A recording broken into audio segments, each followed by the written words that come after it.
All right, let's dive into one of the most intense, most pivotal moments in the entire book of Exodus. We're going to break down chapter 11. That's the final chilling warning that gets delivered to Pharaoh right before the most devastating plague of all.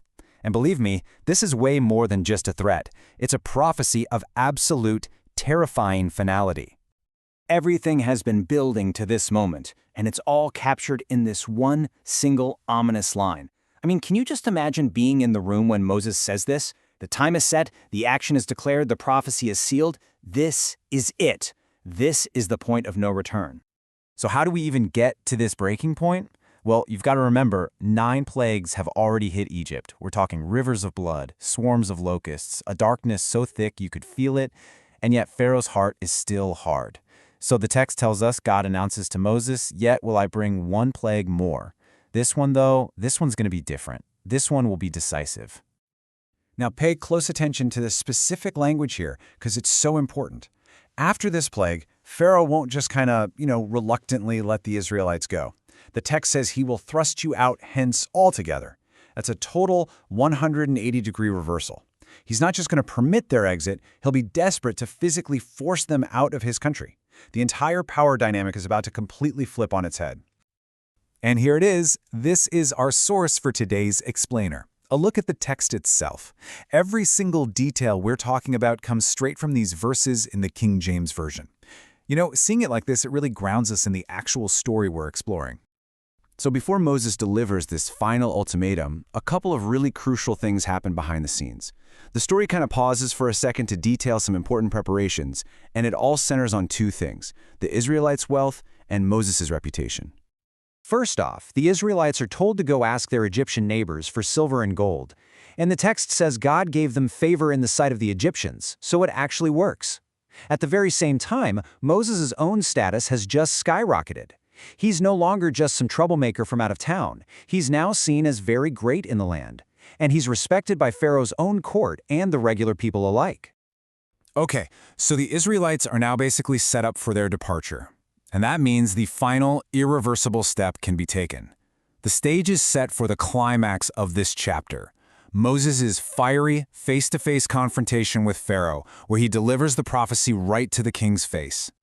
And the timing. While the timing is so specific and just foreboding. It's not soon, it's not tomorrow, it's about midnight. That one little detail adds this whole layer of dread and, inevitability to the warning. Midnight is the darkest hour. It's the turning point of the day, and in this story, it's the turning point of history for 2 entire nations. And just look at the terrifying equality of this plague. It's going to strike every single household, no exceptions. From the firstborn son of Pharaoh himself, the heir to the throne, all the way down to the firstborn of the lowest servant girl grinding at the mill. Even the firstborn of the cattle aren't safe. This prophecy makes one thing crystal clear: no one in Egypt is safe. The result is going to be a nationwide grief so profound, so deep, that the text describes it as completely unique in all of human history. A great cry that has never been heard before and will never, ever be heard again. This isn't just a punishment. It's a single cataclysmic event designed to completely shatter the will of an entire nation.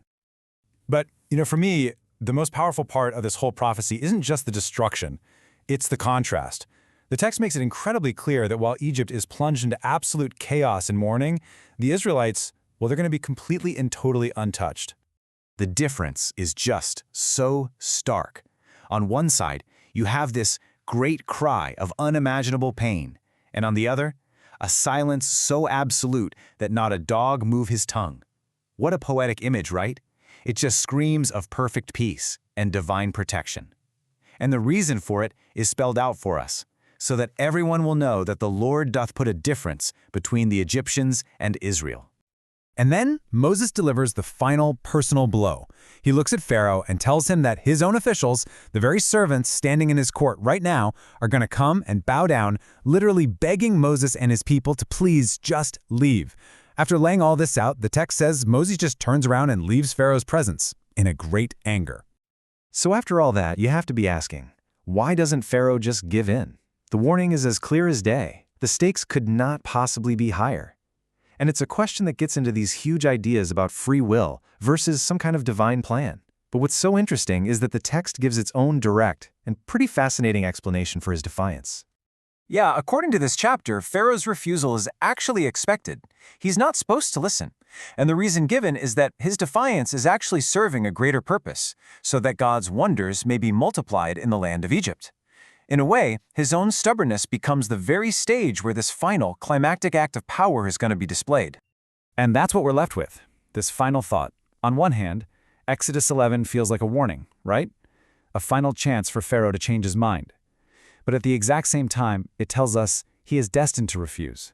So, what are we really witnessing here? Is it a genuine final warning, or is it just the dramatic telling of a foregone conclusion?